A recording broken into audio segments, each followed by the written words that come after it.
Hello, welcome back to another video. Today, I finally have the second part of reading books friends suggested to me.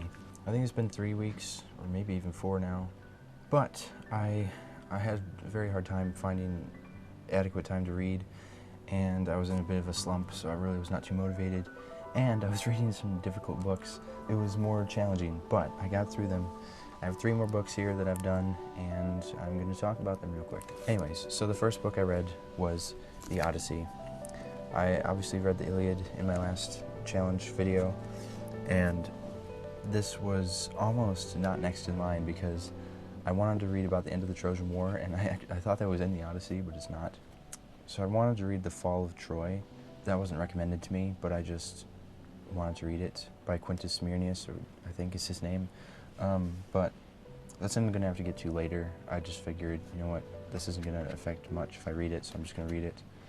I already knew the outcome of the Trojan War, so yeah. The Odyssey was probably, I think I read it faster than I read either of the other books. It was a bit challenging, and it was a little bit tedious, but I really liked it. I really liked the adventurous spirit it had in compared to the Iliad, because the Iliad is so much more. The Iliad is very focused, you know, in the one place, Troy. Anyways, I really liked how this spanned such a big amount of time, and there was so many different adventures involved.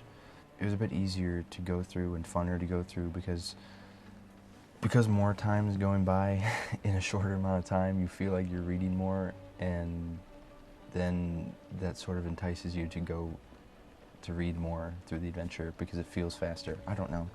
But anyways, I really liked it. I love Odysseus' character. I love his son.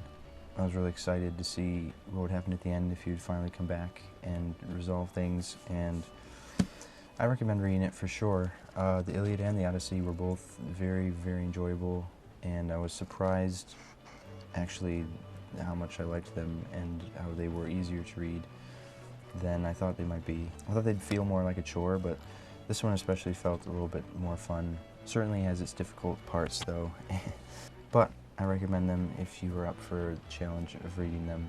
I don't know whether I should say much about the books in these videos because I don't want to spoil things necessarily. The book also had a very good outcome. I mean, you know, sad is fine. It wasn't sad or disappointing, so anyway. It is a little bit confusing if you come into it straight after the Iliad though, because it's like, it just skips so much time and you're like, what in the world has happened here? But they explain a little bit, but not very detailed. The second book I read, finally, I really wanted to get to this, was Dracula by Bram Stoker. Bram Stoker? Bram? I say Bram, it might be Bram. Maybe it's Brame, I don't know. My friend Noah, oh, by the way, the Iliad and the Odyssey were recommended to me by my friend Victoria, who's very into Greek mythology. But yes, I'm very glad that I was recommended them and finally tackled them. I'm glad to be more of a part of that world now. And my friend Noah recommended me Dracula, which I really, really did enjoy it. Again, with like the Night Circus, I was surprised at how much I liked it because it was just suggested to me, and it actually ended up being something I really, really liked and enjoyed. And again, with Dracula, I didn't really know what to expect with this book necessarily, but I ended up really, really enjoying it. I love the style of writing where it's like journalistic entries, like the characters are documenting their own experiences. I don't know why, but I love reading books like that. I also love writing like that in my journal, so I don't know what the exact attraction is, but the whole book is just basically different characters' point of views written down in their journals, which is really cool, and it's a really unique way of fitting the whole story together and then also getting like different views of everything that's going on. Yeah, it's a really incredible book. I actually loved the beginning part, and it made my expectations for the book way different than what the book ended up being. But once you get through like the first quarter or first half, it becomes such an enticing, interesting, I mean it is from the start, but I just mean things are revealed more as the story goes on, and once you get to the middle of it, it's so good and enticing that you really want to get to the finish. And it was a great build up, a lot of unexpected things happen, and the end is also very, very good and satisfying, and it was a really good book. Again, I loved the literary style of it, and I I probably will, definitely will read it again at some point, probably during Halloween time sometime, so. But I highly recommend Dracula. There's a lot of romance in it. There's a lot of very intimate, emotional kind of moments, and a lot of good friendships. And I also liked the religious aspect of the book too, because there's a lot of that in it. Very good book. Lastly, my friend Connor recommended me Moby Dick. This is a weird copy of it, but there's nothing on the cover. There's another library book. That was the last one I just read, and I really actually was sort of, I was not in a good mindset to read this book. Alright, so my camera cut me off somewhere while I was talking about Moby Dick, so I'll try to backtrack a little bit. So it really was not the best time for me to read this book because I was so slumped already, and I really wanted to read something more like fun and enjoyable and light so that I could get myself back into a reading spirit. And but nevertheless, I really need to get this video out, and I needed to return these books to the library. So I took it upon myself the last 3 days to just read this book, and it was I don't even know where I was. I already unpacked a lot of thoughts from my mind about it, so now I'm trying to retrace what I've said and missed. I was enjoying it a bit at first, but it very quickly became very tedious to read, and I didn't really enjoy it at all. But I'm not going to say it's a bad book.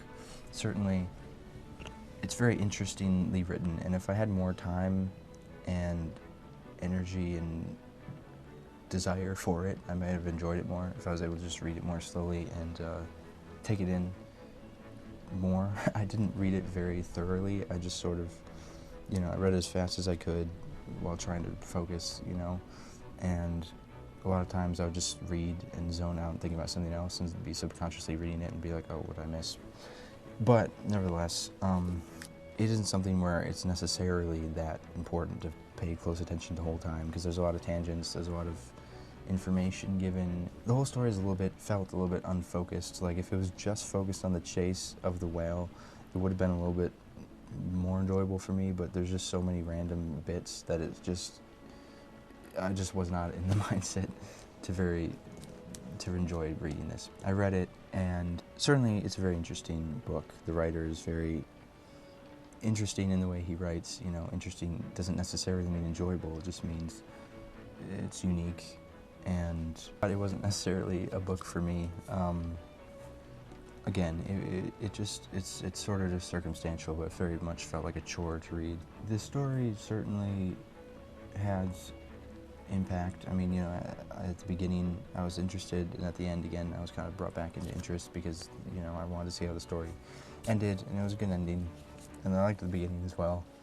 The middle was just hard, and this copy of this book is only 259 pages, whereas I think some copies are like 430 or something. But it's just each page is extremely packed. Like, it's very similar to the Bible, at least most versions of the Bible I've seen, my Bible anyway, where it's like each page has like double script, and it's very small, and it's like, I would go for a long time reading, and I'd be like, oh, I've read so much, and I look up at the page numbers, and I've gone like 5 pages, and they're long pages, and it's certainly the longest 250-page book I've ever read. But I got there in the end, and at least I can say that I've read it. I don't necessarily regret it.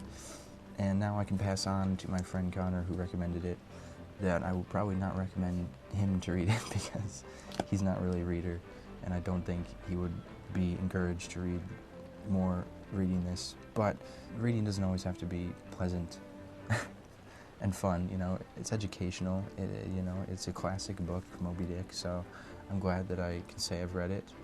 Maybe someday I'll go back to it and try to read it a little bit with more close attention. Probably not. But nevertheless, the Odyssey, I would say, was 4 out of 5 for me. Maybe 4.5. Again, I was also trying to read it kind of fast, so I didn't pay as close attention as possible.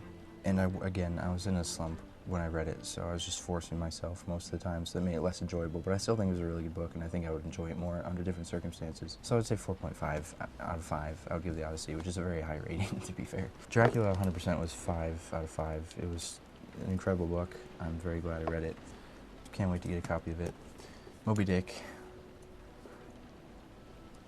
I'd say 2.5 or 3. You might even think that's generous. I don't know. I mean, it's a classic. It's good.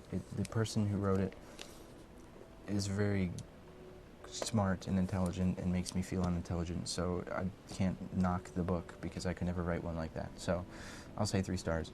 Anyways, wouldn't necessarily recommend it though, if you're looking for something enjoyable to read. Anyways, that's it for this video. I have more friend-suggested books, mainly by Rachel, so I'll get to reading those eventually. I look forward to doing another one of these videos in the future, and I look forward to reading more fun books as well. So I will see you next time. Thank you for listening to my ramblings, as usual. Hopefully they're helpful if you're thinking about reading any of these 3 books, and I very much appreciate each one of my friends for recommending me these. So I will see you next time.